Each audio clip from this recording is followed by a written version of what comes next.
সাবেক রাষ্ট্রপতি ও জাতীয় পার্টির প্রতিষ্ঠাতা চেয়ারম্যান হুসেইন মোহাম্মদ এরশাদের পঞ্চম মৃত্যুবার্ষিকী আজ। ২০১৯ সালের এই দিনে ঢাকা সম্মিলিত সামরিক হাসপাতালে সিএমএইচে মৃত্যুবরণ করেন তিনি। দিনটি যথাযোগ্য মর্যাদায় পালন করতে বিভিন্ন কর্মসূচি নিয়েছে জাতীয় পার্টি ও সহযোগী সংগঠন।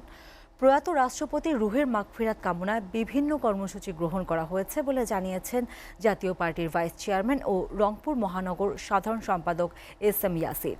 পল্লী নিবাসে প্রয়াত রাষ্ট্রপতির সমাধি অঙ্গনে কোরআন তেলাওয়াত, কবর জিয়ারত, আলোচনা সভা, তবারক বিতরণ, এরশাদের বিভিন্ন সময়ের ভাষণ প্রচার ও বাদ আসর নগরীর বিভিন্ন মসজিদ মাদ্রাসায় দোয়া মাহফিলের আয়োজন করা হয়।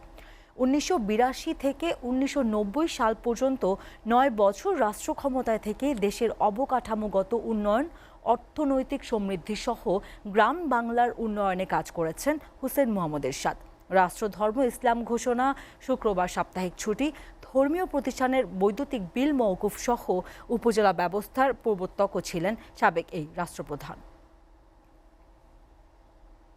সাবেক রাষ্ট্রপতি হুসেইন মোহাম্মদ এরশাদের মৃত্যুবার্ষিকী উপলক্ষে রংপুরে ব্যাপক প্রস্তুতি নিয়েছে জাতীয় পার্টি। বিস্তারিত জানাতে পল্লী নিবাস থেকে সরাসরি যোগ দিচ্ছেন সহকর্মী আশিকুর রহমান ডিফেন্স।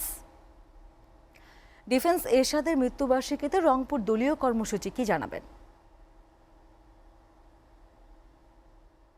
বলছিলেন, আমি এই মুহূর্তে দাঁড়িয়ে আছি রংপুর মহানগরের দর্শনায় অবস্থিত যে পল্লী নিবাস রয়েছে।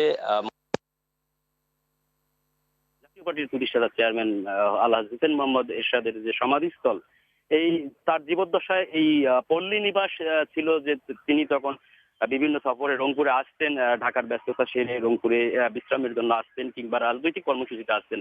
তিনি কিন্তু এসে এই পল্লী নিবাসে উঠতেন এবং এখান থেকেই কিন্তু দলীয় কর্মকাণ্ড পরিচালনা করতেন। সেই সাথে রংপুরের যে তৃণমূল নেতাকর্মীরা রয়েছে তাদের সঙ্গে তিনি কথা বলতেন, দেখা করতেন এবং বিভিন্ন দিক নির্দেশনা দিতেন।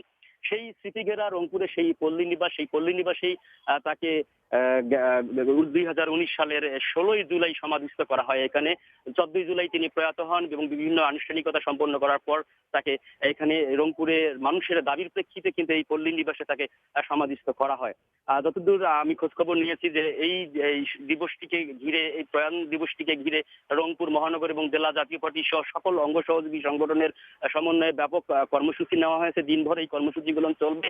এই মুহূর্তে কিন্তু সকাল থেকেই পল্লী নিবাসের এই সমাধিস্থলে নেতাকর্মীরা জড়ো হচ্ছেন। এখানে সকাল ১১টার পরে এখানে আনুষ্ঠানিক কর্মসূচি শুরু হবে। এখানে স্মরণ সভা, দোয়া মাহফিল অনুষ্ঠিত হবে।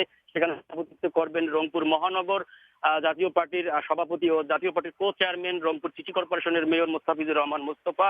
এছাড়াও জেলা এবং মহানগর পর্যায়ের যে নেতৃবৃন্দরা রয়েছেন, বিভিন্ন অঙ্গ সংগঠনের নেতৃবৃন্দরা রয়েছেন, তারা উপস্থিত থাকবেন। এছাড়া রংপুরের প্রায় মহানগরের ২০টি পয়েন্টে এরশাদের বিভিন্ন ভাষণ প্রচার করা হচ্ছে, বাজানো হচ্ছে। এছাড়া বিভিন্ন মহল্লা এবং মসজিদ ভিত্তিক প্রার্থনা এবং দোয়া মাহফিলের ব্যবস্থা করা আছে। আমি তো জানতে চাইবো আমাদের রংপুর জেলা জাতীয় পার্টির একজন নেতার কাছে, যে তার কাছে জানতে চাইবো যে আলহাজ হুসেইন মোহাম্মদ এরশাদকে তো আপনারা কাছাকাছি দেখেছেন এবং তার স্মৃতি বিজড়িত এই পল্লী নিবাস, একটু যদি অনুভূতি প্রকাশ করতেন আজকের এই দিনটিকে ঘিরে। মরহুম পল্লী বন্ধু হুসেইন মোহাম্মদ এরশাদ, সাবেক মহানগর রাষ্ট্রপতি, তিনি আজকের এই দিনে আমাদের বিদায় নিয়েছেন আমাদের মাঠ থেকে।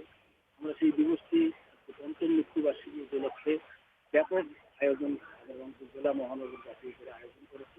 আমরা বেসিক্যালি হুসেইন মোহাম্মদ এরশাদের কর্ম এবং জীবন বলছেন। তিনি তার কর্ম এবং জীবন নিয়ে বাংলাদেশ নির্মাণ করেছেন। এটা ইতিহাস নয়, এটা কালের সাক্ষী। সে কারণেই পল্লী বন্ধুকে ভালোবাসা।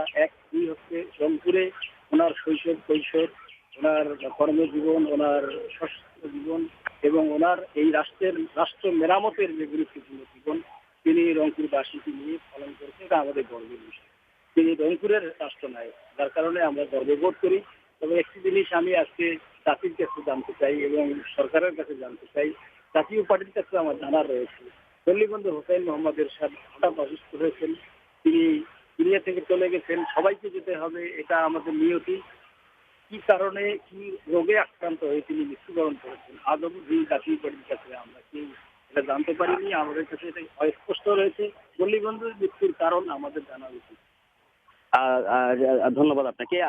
এখন যে সর্বশেষ বিষয়টি হচ্ছে যে 11টার পর থেকে এখানে আনুষ্ঠানিকতা শুরু হবে এবং এটি দিনভর রংপুর মহানগর সহ রংপুর বিভাগের পাশাপাশি অন্য যে জেলাগুলো রয়েছে লালমনিরহাট, কুড়িগ্রাম, গাইবান্ধা, দিনাজপুর, পঞ্চগড়, ঠাকুরগাঁও, এই রংপুর বিভাগের অন্যান্য জেলাগুলোতে সমানভাবে একইভাবে অনুরূপভাবে এই কর্মসূচিগুলো পালন হবে। এই ছিল জাতীয় পার্টির রংপুরের পল্লী নিবাস থেকে সর্বশেষ।